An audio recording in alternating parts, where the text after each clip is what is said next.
Hello, and welcome to 5 Minutes With, a podcast by Geoscientist magazine. My name is Marissa Lowe, and today I'm joined by Dr. Jen Mitchell from the University of Plymouth. So thanks very much for joining, Jen. Can you please tell me about your work with electron microscopy and meteorites? So I'm a technical specialist. So what that means is I use my expertise in electron microscopy and I apply that to whatever people bring to me. So if you imagine a light microscope you might have used at school where you have a light bulb and you're looking at your sample through a series of lenses.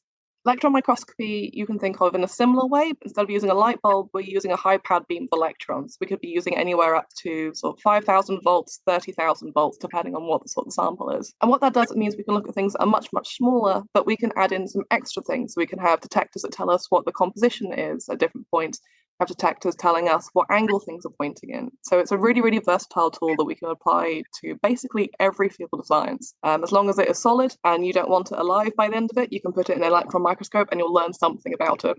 So whilst my work is focused on meteorites in my own personal research, a lot of what I do is looking at samples that companies bring in or things that students bring to us to analyse. And I spend a lot of my time doing work for commercial clients, but also teaching. So our goal is to get as many people familiar with electron microscopy in the university as we can, but to also provide our services to everybody else. In our spare time, we get to do our own research. We're very, very fortunate in our lab that we get to do that. As you said, I work on meteorites. So I use electron microscopy to look at mineral compositions and sort of the textures of these minerals. And I use that to reconstruct igneous and metamorphic processes that were happening billions of years ago on an asteroid millions of kilometers away. And it's really good fun. I'm very, very lucky to have this job.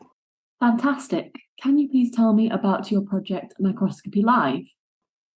Microscopy Live is our public-facing outreach event. So it's the brainchild of our facility director, Dr. Natasha Stephen, and it's currently hosted by myself and my colleague Cheska. And what we're doing is we're bringing you an hour of real science in real time. So we're sort of lifting the lid on the mystery that is what happens in the lab and what happens inside these magic science boxes. So it's aimed at the general public, but it's open to everyone. So it's child safe. We enjoy having academics come and join us in the chat as well. So you get to talk to us whilst we're doing things. And depending on which instrument we're using, we can also give control over to the audience. We can let other people drive the microscopes remotely through Zoom, which for us is great fun. We love seeing that and let people collect their own data.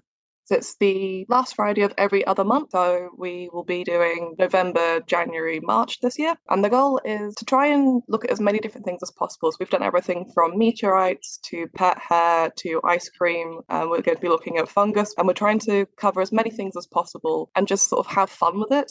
And so far it's going really well. We're taking it on the road. We've got a portable SEM. We're going to Dartmoor Zoo to do a couple of days with them. And we've taken it to other places. We're hoping to get schools involved as well and do a Microscopy Live roadshow eventually, which will be really exciting for us. Amazing. So what does a typical day look like for you? They vary quite a lot. Kind of depends on what samples we've been brought in. So if we've got a company that's come in with some stuff, we try and get everything done within sort of 10 working days. It's a case of do the analysis, work out what's going to work, what isn't going to work, get the reports written up for them. If we've got students coming in, we make sure that they're all set up and they're using everything safely. And if there's nothing happening in the microscopes, that's when we do our own research, or we can just play around and try new things, learn new things. And we've got a load of new instruments recently, so we're still getting to grips with all their little sort of character quirks, but also just learning new techniques. Myself and some colleagues were teaching ourselves how to use all the other instruments that we have and all the new detectors that we have. So what is your favourite thing about your job? It's probably just the sheer amount of things I get to look at. Since joining the lab, I've looked at everything from, well, I've looked at ropes, I've looked at fiberglass, I've looked at rocks, I've got some mine ore on the way, just the sheer amount of things that we get through. And everything is surprisingly interesting in SEM, actually, even like the most flat, boring things you could think of, put them in an SEM, they are fascinating things. And yeah, I think we're just very, very lucky that we do have these connections with local businesses. We get to work with them, but also with students and everyone else in the university, as well as external universities as well. We actually just get to cover a lot of stuff. So it's never a boring day in the lab. There's always something to be done.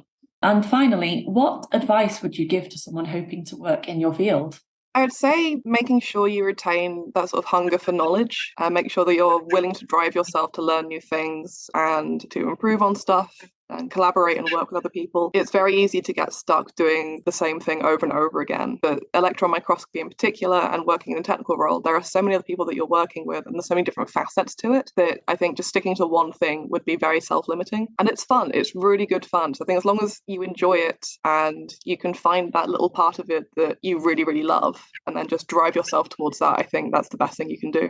Amazing. Thanks so much for joining us today, Jen, and see you for the next Microscopy Live.